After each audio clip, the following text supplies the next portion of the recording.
Dr. Christle. Hey, It's a how's it pleasure. going? Hey, Thank you so hey. much for having me. Yeah, of course. So tell me about yourself. Who is Dr. Christle Guevarra? Oof. Oh wow. I always, whenever I get asked that question, I sort of just like go, "Oh my gosh," and because I wear many different hats and I've been around for a very long time, or at least I feel like I've been around for a very long time. First and foremost, I am a board certified family medicine physician as well as fellowship trained in sports medicine.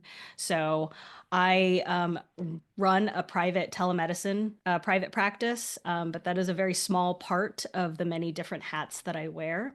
I also work for RP Strength, or Renaissance, also known as Renaissance Periodization. So I um, spend a lot of time as a project manager and working on the operations side of things. So making sure that department sort of runs very smoothly. So I'm not sure if you're familiar with my husband, Dr. Mike Isertel, who is kind of the face of that YouTube channel. I also do a bunch of different like little other things at RP that, things here and there. I do some event coverage for US figure skating, and this year I will be also doing event coverage for US weightlifting. So that's also been really awesome. In the past, I have been a chemist in a past life. So I used to teach chemistry before I ended up going to med school. So I think that pretty much covers most of my day. Yeah, most of your day. Well, that's Yeah. that's quite a resume. So, having been trained in medicine and a sports medicine doctor as you are, we had talked about just briefly a few minutes ago, Yeah. sleep and the importance of the quality and quantity of sleep that the Yes. average adult needs 7 to 9 hours or so, give or Yeah. take. Yeah. And so, me being a career police officer and the audience here, at least the audience that we're speaking to, tactical athletes, police officers, Yeah. shift workers, and busy professionals. Will you speak a little bit on the importance of the of quality and quantity of sleep that is essential for cognitive function, Oh for gosh. physical preparedness, performance, and as Dr. Matthew Walker said, the shorter you sleep, the shorter your lifespan. And if you could back that up and support, I'd like to hear what you have to say about that. Oh my gosh. I feel, on one hand, I feel like if I would have given this talk, maybe even 5, 6 years ago when I'm sort of deep in the trenches of residency training, I probably would have just sort of rolled my eye. Like I'm sort of rolling my eyes at myself having like being asked this because I know it's so obvious. So I hope that, I wouldn't be offended if somebody is listening to this now, like on, a 24-hour or something like that. Like, yeah, of course, lady. Like I'm, on 8 hour 18 of my shift and like I feel like death right now. And I know sleep is important, but like, unfortunately, I have a job that doesn't allow me to do that. Um, so yeah, sleep is super important. And for not just you had touched on all the, highlights, your cognitive functioning, your ability to react, the way your mood and irritability, so your mental well-being. A lot of people find themselves, especially at the very end of a 24-hour shift, very cranky and irritable. I've seen people kind of go off the rails with that. Um, it also big thing is hormone disruption. So, leptin and ghrelin, two very important hormones that are involved with feeling satiated or full or feeling very hungry, are all sorts of out of whack if you're not getting enough sleep. And so I think that is the biggest reason why, people crave very high calorie dense junk food. I have been known to, crave that as well. You know, during shift changes. So if people aren't getting enough sleep and they find that like, I really want that bag of Doritos, it seems really tasty versus, reaching over for, chicken and broccoli. Cause let's be honest, that the taste is, the taste is a little bit different. That in and of itself is a huge, driver of, kind of, or I guess a huge issue when it comes to finding strategies for weight management for people who work in the shift. Um, the I guess the other things that you had mentioned about like Do you mention alcohol and like other types of like, yeah. So Yep, absolutely. alcohol, huge disruptor of REM sleep, which is what you actually need to like replenish and recover. Like that's, so to kind of, people who end up, do drink alcohol on a fairly regular basis, sometimes they wake up and they still feel really groggy and irritable. I know THC is, I'm not sure where that, where Maryland is on the marijuana, recreational versus medical marijuana spectrum, but Yeah, THC, we're recreational now, and okay. that's fairly new, so we're good recreationally there. Okay, so even still, THC also disrupts your sleep patterns. So, people who end up even taking an edible, like they think it helps with sleep, end up a lot of people complain that they wake up the next day still feeling super groggy. So, a lot of things that we think help with sleep end up just being sort of masking. It's a masking that that really good deep sleep that we need in order to fully recover. Also, the people who don't get enough sleep, some puts themselves at risk for, I had talked about the weight management stuff, but then also high blood pressure and diabetes as well. Yeah, so there's a lot to say about sleep deprivation, and you said somebody who's on their 18th hour or 24th hour, and it's like going off the rails. I know working a midnight shift, a 12-hour midnight shift in the 13th or 14th hour, I feel like I'm coming completely unhinged, Yeah. so to talk to somebody who even has a little bit more of a struggle, on a regular basis, and it's like, yeah, dude, I have a job. Yeah, yeah, totally. But to do the best we can to mitigate, and you mentioned ghrelin and leptin, the hunger hormones and the signaling with that, and so you get then throw a little alcohol in there, and so you get super cravey. You crave Hmm. the wrong, you crave. I'm saying the wrong stuff, but you crave stuff that's probably not the best for you. Yeah. And then you're not satisfied when you eat it, and you crave more Hmm. of it. And then you have impulse control issues, particularly if alcohol or some other Oh, kind of yes. substance is thrown in there. So it's really kind of this vicious cycle. Um, Tell me some ways that shift workers can kind of mitigate these issues, Hmm. and kind of get their circadian rhythm in order the best that they can when they have families and they have careers and they have busy lives otherwise. Right. I would say probably the biggest bang for your buck, and I think not every instance I had gotten this, blackout curtains are a huge, like when your shift is done, it's the daytime and it is time to go to sleep. If you can't tolerate having a sleep mask over your eyes, blackout curtains, just to make sure you really, set the tone for, set the bedroom mood for it is time to sleep. And because I know some people will try to do that or just, have regular curtains. It just isn't enough. There is just something um, different about having complete darkness that makes it so much easier to get that sleep versus, especially when you've got sunlight kind of even coming in just a tad.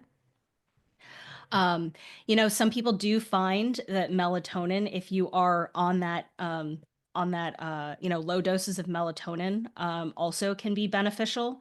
I don't necessarily, if you are still, um, you know, I would be very careful with it, and I would try and use the lowest dose possible. I know they have 1 milligram, uh, um, tablets available because a lot of people react differently to supplements. Melatonin could help adjust that circadian rhythm. So I know there are other supplements out there that people have, there is some literature on, its effectiveness.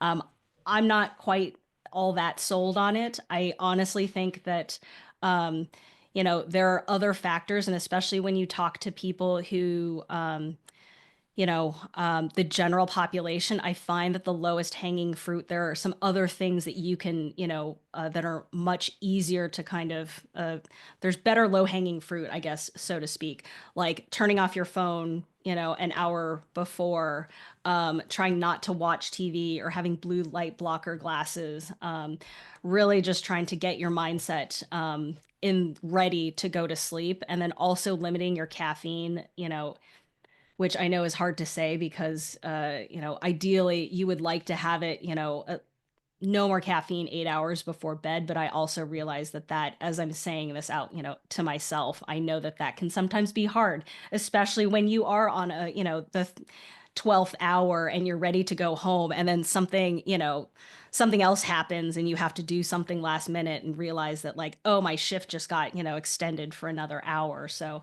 I get it. Yeah, exactly. So it's good that we're having the conversation. We understand each Right. other because we both experienced that struggle.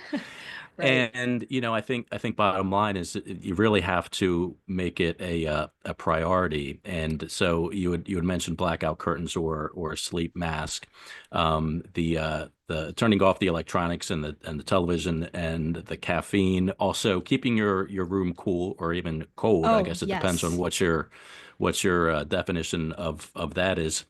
65, 68 degrees, I think is what I've read and personally experienced. I got my Yes. thermostat at 68, and that's just fantastic. A little white noise Hmm. machine, and keeping the bedroom and the bed in particular for two things: sleep and intimacy, Yes. is a pretty good idea, and not sit there and do stressful things in your bed. Sit there and work on your laptop and get in an argument with your partner or something like that. Probably not the best environment in which to do that. You don't want to have that association with your whole sleep environment.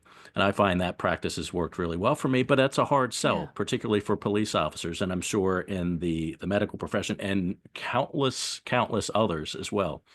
I've had, when I coach and I say on my hierarchy, I say sleep needs to be, addressed first. Hmm. And one of those things in talking about, and we talked there about alcohol, is I think a, Hmm. a, a real simple way, again, easier said than done, Yeah.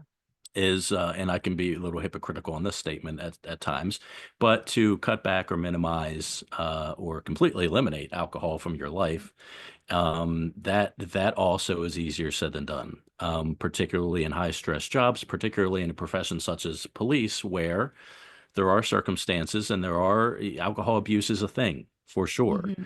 Hmm. So with that kind of disruption, and then we move into weight management and all the struggles there that we Yeah. go into it. And one of the common conversations that I have with people is, look, that's great. I get my sleep in order, but I just can't get my weight under control. Now, thankfully, there are and have been some drugs coming onto the market, such as semaglutide. And I know you Hmm. have a personal experience. You have a personal story. Would you mind sharing a bit with me and see how Yeah. that can apply to some of our audience? Yeah, definitely. I was born a very chubby baby. I was born 8 pounds and some odd ounces. My mom is 4'10", and she should have been, her walking weight is around 115. She was 180 when she had me. So I was always felt like I was 20 pounds heavier than my peers. I always felt hungry growing up. I, yo-yo dieted. I was always active in sports, but like my hunger was just always a little bit above everybody else. I had done Weight Watchers. I had done a lot of cardio. I picked up powerlifting in my late 20s. I've lifted weights since then. I have dieted myself into the ground, and it wasn't for a lack of trying. I had dieted myself for down for a year. I couldn't sleep at night because I was tossing and turning so much because my stomach felt like it was eating itself. Like I was so hungry that I couldn't sleep. And I failed my anatomy class in medical school.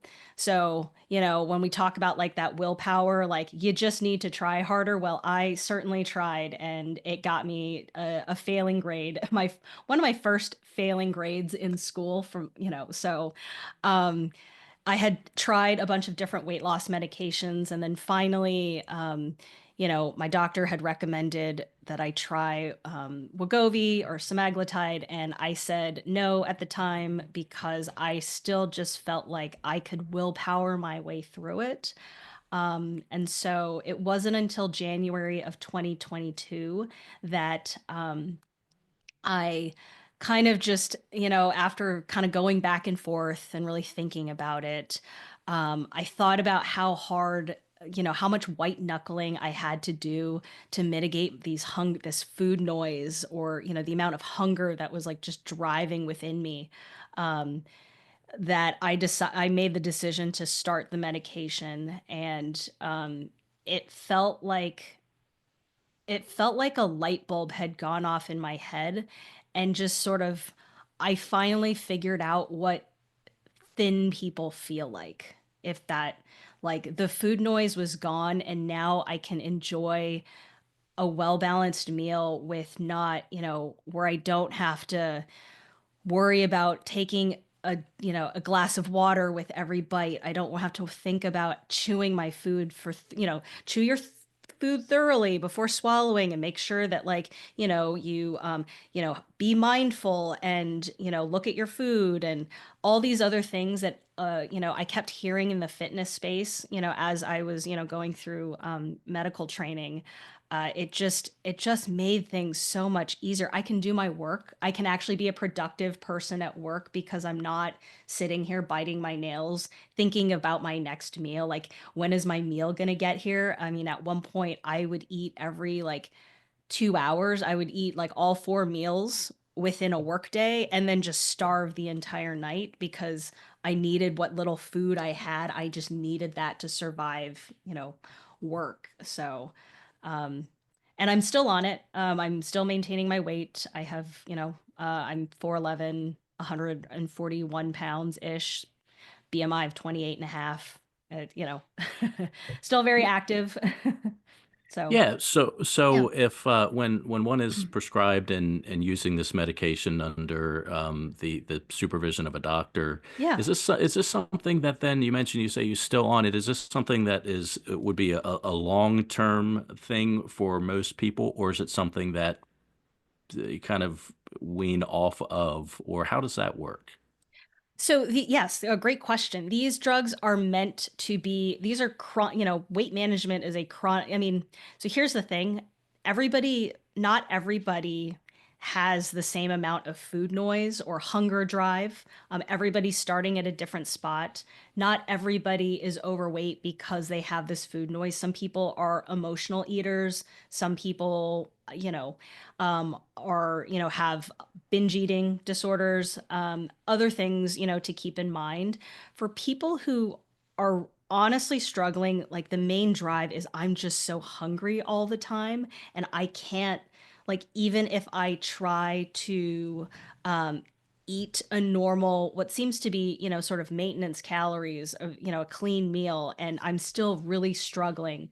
People who have gone on diets and gained all the weight back and then some, I would say it's, a really, it would be, I would encourage them to have that conversation with their healthcare provider, and tease out what's actually going on, because I think for people with a lot of hunger and a lot of food drive, these drugs are very powerful, and they can really help people who are struggling.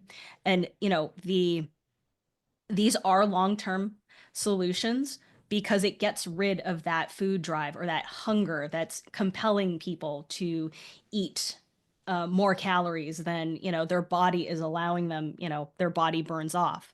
So I usually tend to, when I'm prescribing this for patients, um, people do get curious about whether or not they can handle it, whether or not they can handle, surviving or existing without the drug. And I'm always open to that.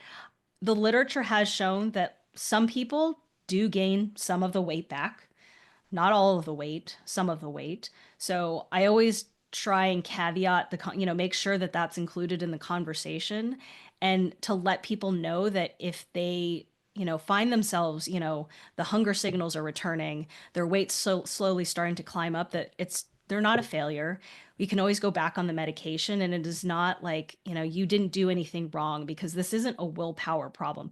There are chemical signals that are just not, that need to be addressed. And, all of the other things that, your fitness influencer, like, posts about like, oh, chew slowly with every, bite, and like, drink a glass of water before you start your meal. Like none of that is actually going to solve that problem. It's, here, and it's, within. So I hope that makes sense. Yeah, no, that actually does make a lot of sense. Now for the person who is a, let's just say they have a problem with everything you just described and it has that Yeah. unique characteristic in there Yeah. with them, and they are either not a person who exercises, nor do they care about exercise, and they have very little, if any, knowledge on healthy eating and healthy Hmm. dieting.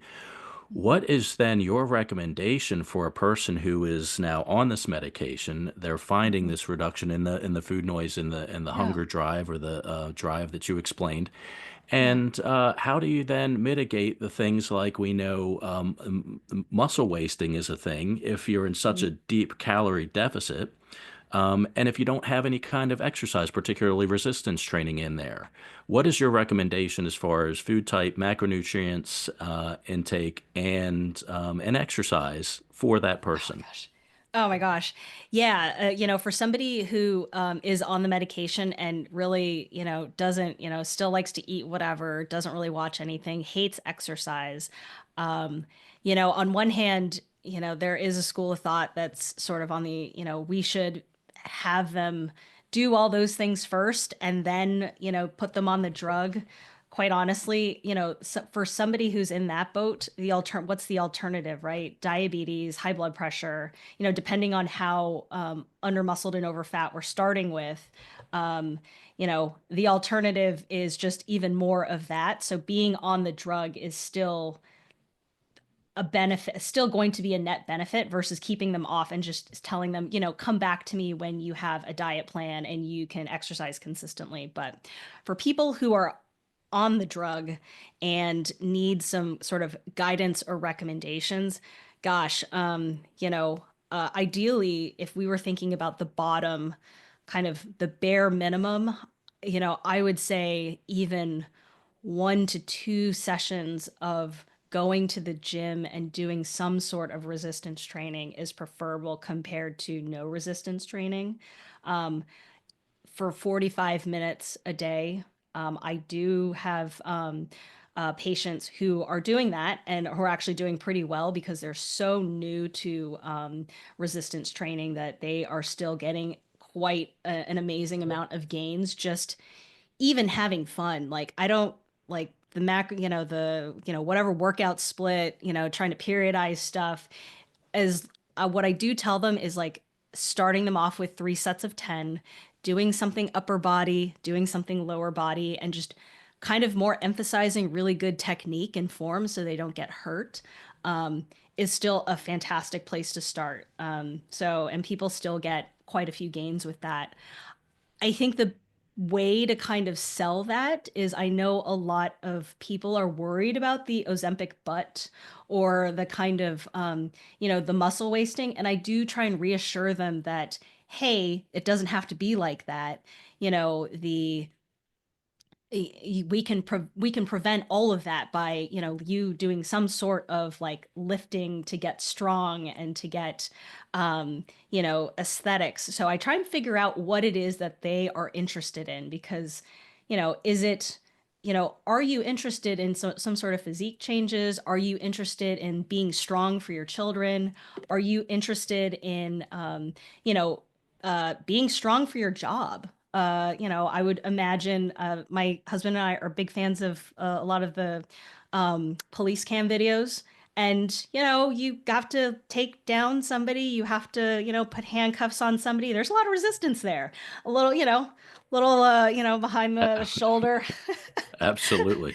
So, finding something that a reason for them that they are interested in, kind of pursuing because what is meaningful to them, and then finding that and trying to figure out how can I sort of sell the exercise part, mainly the strength training to whatever it is that they value. So, I have a lot of women who are concerned about Ozempic butt, and so hello, we introduced the squat and now we can Uh, solve that problem. So, as far as macronutrients go, I really just make sure to try and emphasize protein and, depending on where people are at, um, just trying to find sources of lean protein, I find is probably the most challenging for people just starting out. So figuring out how to bulk prep, lean sources of protein and making it tasty, or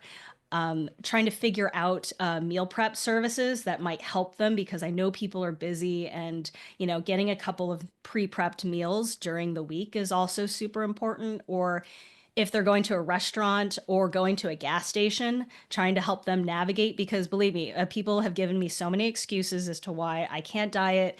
And I have literally pulled up, like, where did you go have lunch today? And let's find something on the menu that seems a little less calorie, a little bit more protein and a little less, like, carbs and fat. And going from there. So I love going to, when we go on road trips and going to gas stations and just kind of seeing like what options are out there. I mean, we've traveled across America, and, for the most part, surprisingly, a lot of gas stations have pretty decent food. You just have to look for it. Yeah, for sure. And I think a lot of the places like the 7-Elevens and Royal Farms have Hmm. come a long way. I had a conversation with Tom Colony from Team BioLane, and Yeah. we had an extensive conversation on that alone, where you can get hard-boiled eggs, you can get Hmm. turkey sandwiches, you can get Yes. protein bars that are Hmm. reasonable in calories and have a quality protein involved. So, that's most places. And it comes Hmm. down to sometimes people just aren't educated. They just don't know. They just Yeah. don't know Yeah. that they don't know and what they don't know. And so it's kind of educating them on that. And then also with the exercise, and you mentioned the police cam videos and stuff. It's really it's true. And to for police officers are very typically very the personality is very type A, and Uh-huh. very, you can't, of course there are exceptions, but a lot of it is don't tell me what to do. I'll figure it out myself. And having been a supervisor and supervising police officers for 10 years or so, give or take now, it's I see that a lot. And they'll listen to Yeah. me because they have to. But Right. then it's like they go out into the world and you see instances of police brutality in some cases as Hmm. it's labeled. Hmm. Um, and sometimes well, okay. I'm not going to speak out of turn here, but it's been shown that police officers who are generally unfit tend to go Yeah. to escalate use of force Hmm.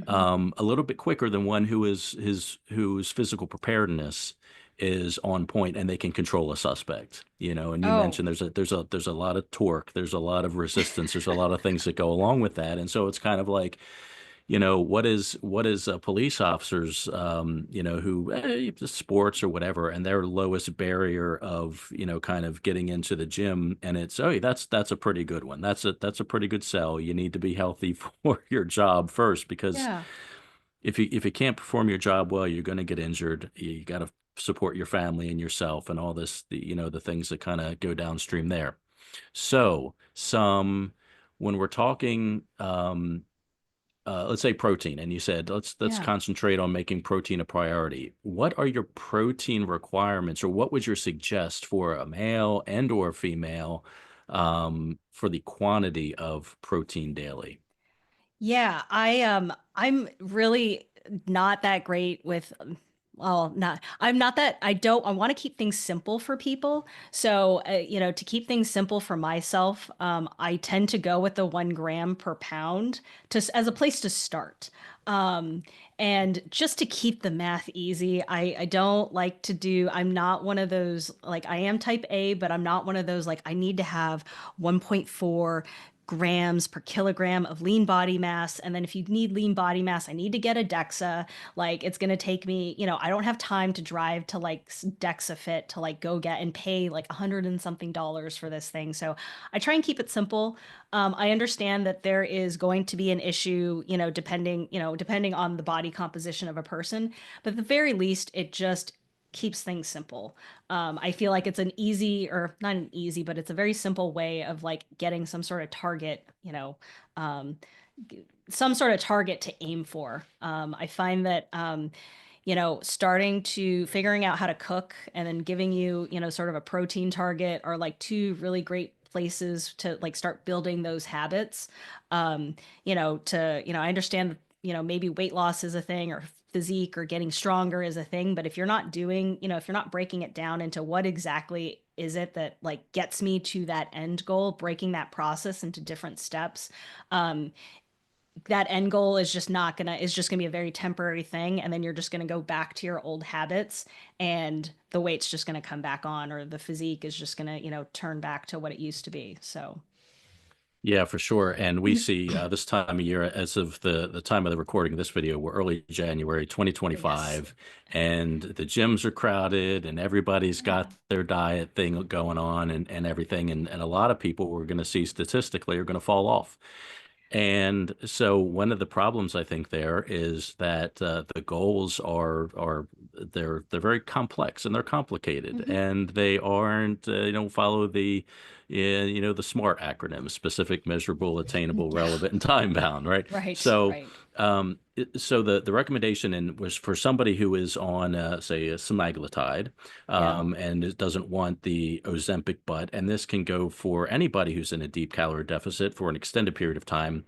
Okay, so Hmm. a couple times a week resistance training, a few sets of 10 for upper body and lower body, and Hmm. about a shooting for about a pound, a gram per pound of body weight is a real simple way for people to start, for those who aren't really kind of in the know or knowledgeable with this. That's what I took away from your statement just a moment Yes. ago. Yes. Um, okay, so then now that we've got that out of the way, let's talk a bit about some of the fad diets. And Oh I'm gonna hurt a gosh. lot of gonna hurt a lot of feelings here, but I think it's notwithstanding everything we talked about. Okay, it's great and it's applicable. It applies. Hmm. Great, fantastic. People get so dogmatic over, say, keto or carnivore Hmm. and Hmm. things like this.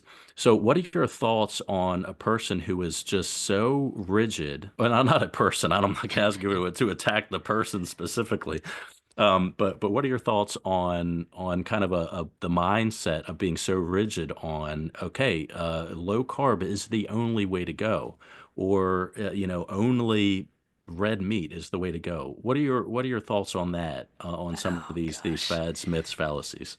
Yeah, the I think just being a physician and, being a primary care physician, I probably have a much softer take than some of the other people, some of the other people who are online and in the fitness space. It's sort of at that point when somebody is that sort of, this is the way it goes. I say let them. I say let them and let me know. You tell me how that goes. You tell me how, 6 months from now, like you let me know if this is still sustainable, how you're, how you're doing. Are you still on this? Are you having any problems? Because a lot of times, I find that, people end up dropping off. They end up, it gets, especially with like keto or low carb, it's like a phase for them. They'll do the weight loss phase, and then they'll have like an oopsie or kind of slip up, have some alcohol, maybe have some chips, and then be like, oh, I, messed up my diet. I got to go back again. And it does create this sort of like bad versus good, all or nothing, black or white thinking. And I'm struggling to find, um, somebody who has done that for years, on end and has been successful. Like I really, these fads come and go. I mean, I've been around this space for, since, for at least 30 years, looking at diets and whatnot, and people just seem to, kind of miss the mark. And I find that, at the end of the day, and I find that this is a thing that a lot of people miss the mark on. It's the calories. You cannot get away from the calories. Like you just found a new way to create a caloric deficit. Congratulations. And I find that that gets really lost, not just in fad diets, but also in when I'm doing my kind of CME stuff as a physician to kind of keep up with my credentials. Like we talk about all these different things. We talk about drugs. We talk about, lifestyle. We talk about, organic. We talk about fiber, but nobody ever talks about the calories. The calorie gets built, buried in all of that stuff and we miss the mark. So I find that, we need to think about like if your calories are not set, if it's not, then the rest, you can just forget about the rest. Yeah, for sure. So it's like you said, it's right. We're finding a couple different avenues, and we come down to the same place, and that's calories for weight control. And Yeah. it's whether you are low carb or carnivore or whatever you name Hmm. it. And then a lot of people also get caught up in supplements, and they'll come to me, and we'll have a conversation about nutritional supplements. Now, Hmm. supplements are supplements. Obviously, in a perfect world, you get everything you need from your whole Yeah. foods and all this, but we know that's in a perfect world, and that's sometimes No. unrealistic. As we sit and have a conversation, I'm looking across the room at my Optimum Nutrition Gold Standard 100% whey. Yeah. So that's how as a 240 pound person who enjoys resistance training, that's how I get Yeah. a lot of my protein. Right. So what do you say to people who say, oh, well, particularly, well, it could be any athlete for that matter, or person, professional, or somebody wants Hmm. to lose weight or gain weight. Supplements that you would walk into a GNC, for example, and purchase some herbal this or some stimulant that, aside from, say, your typical protein. We're still trying to get down to calories, particularly in this conversation, weight loss, preferably loss of body fat, and Right. so it's a conversation about calories. What about the conversation about people who are so stuck on spending really a lot of money, in my opinion, too much in a lot of Yeah. cases, on some of these nutritional supplements from over the counter? Yeah, also not a huge fan of supplements. I mean, creatine is also, I mean, I guess creatine is like one of the most well-studied supplement that I would, be fine. Like I take creatine and it's, totally 100% fine. I find that most people who take herbal supplements or random supplements without really kind of figuring that out, I see a lot of the kind of lab abnormalities that I have seen in the past. The first thing I go to is like, what is your supplement stack? Because a lot of times they're not FDA regulated. You don't always know what you're getting. There have been a lot of times where, supplements have had, back in the day, I know that Jacked 3D had, what was it, DMAA, which is like a derivative of meth. So that's a fun one. And it's still available. I think, I've seen it, most recent is like 2019. Um, and things that can be banned, and then also, yeah, just lab abnormalities in general. So I'm just like, well, is this really worth your time? Like, what are you getting out of this? So the biggest thing at GNC is, like you said, protein, easy ways to get, increase your protein intake, that are pretty tasty and fairly easy. Whey protein, casein, if you like it. I personally don't like the mouthfeel of casein protein. And protein bars, are all, fairly easy things that I would recommend at like a GNC.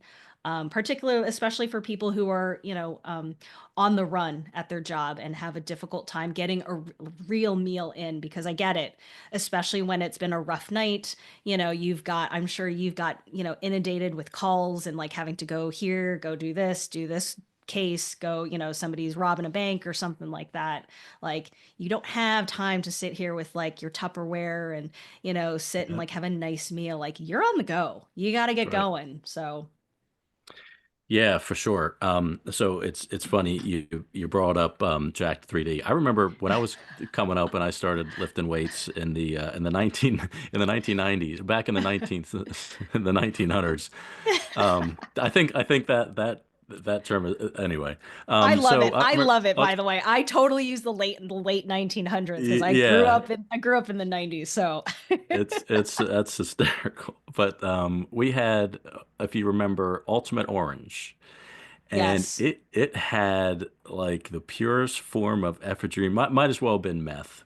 And they had, I mean, there were people dropping dead from this stuff, and it Yeah. was fantastic. I mean, I remember, being a teenager, and I'm like, what is this? And I had in college, I had our health instructor. He says, the closest thing you can get to steroids legally is Ultimate Orange and creatine. So what did I do? I drove right to GNC and I got myself some Ultimate Orange and creatine. And did I have steroid-like effects? No, I didn't. And I think that's a good message to send to a lot of young men and women who Hmm. want kind of like that result. Hmm. And you know what? There's not really short of some kind of intentional by manufacturers hormonal manipulation. Hmm. You're likely not going to, with an over-the-counter GNC product that is pretty well vetted, not going to get that kind of thing. So, um, very cerebral question here, as if we Okay. haven't talked some good stuff. Okay. What's what's your music preference when you're lifting weights? Oh, gosh. It really depends on where I am in my training cycle, my diet cycle, and if I'm competing. So, I just competed in my first jujitsu competition this past weekend. So, leading up to that, all last week, I was listening to 90s West Coast hip hop and rap. Um, and then, if I'm dieting down for a photo shoot, it can get pretty like, pretty dark and like 90's alternative, something like Nine Inch Nails, Marilyn Manson, like, and then if it's, I'm very well fed, it's still very early on, I will probably, listen to, something like Billie Eilish, something a little bit more modern, a little modern, Yeah. trying to keep up with the young kids here. So it really does depend on my day, how that's going. But I can also listen to stuff with no music. I used to have to hype myself up as a power lifter, but nowadays, sometimes I'm just not, I just want to get in and get out. Yeah, yeah, much the same here. And I don't know if that's just kind of a busy lifestyle thing, if it's a thing of matter of priorities and time management. So I've been a strength athlete my entire adult life and Hmm. competed in powerlifting for 15 years. I find that now I haven't competed in quite a few years now, but Hmm. the music, hard rock or heavy metal is just Yeah. so I find it so exhausting. I Yeah. can't listen to some of this music now because it Yeah. is just so draining cognitively. It's like you're just right back there. Mhm. It's a thing for sure. And so West Coast 90's hip hop, well, that had to include Tupac. Is Hmm. Tupac West Coast? Okay. Tupac, Snoop Dogg, Dr. Hmm. Dre, like Interscope Records. Let's see, Eazy-E, NWA, Ice Cube, uh, Mac Dre. Yeah, all these, and I mean that's because I need the hype. I'm like exhausted. I've been beat to crap. Like I have nothing left in me, and I'm Yeah. just so. Yeah, that's all required listening, in my opinion. And then turn the dial to Billie Eilish Yeah. and Taylor Swift. Be a Yes. Swiftie all of a sudden. Yeah, I'm right there with you. Well, Crystal, I'm going to let you go, but Okay. I appreciate the chat, learned a lot, and I hope others did too, I'm sure. But so where then can people find you if they want to keep up with you, your life, your jujitsu, and any other endeavors you have? Yeah, I am on Instagram, Dr. Christle, Christle. And I do run the back end of YouTube, so I'm not as always front facing. There are, every now and again I do make an appearance on the YouTube channel, but we'll see. We'll see what 2025 has in store for us over here at RP. All right, great. Okay, so thanks then, Crystal, and we'll talk soon. All right. Thank you so much.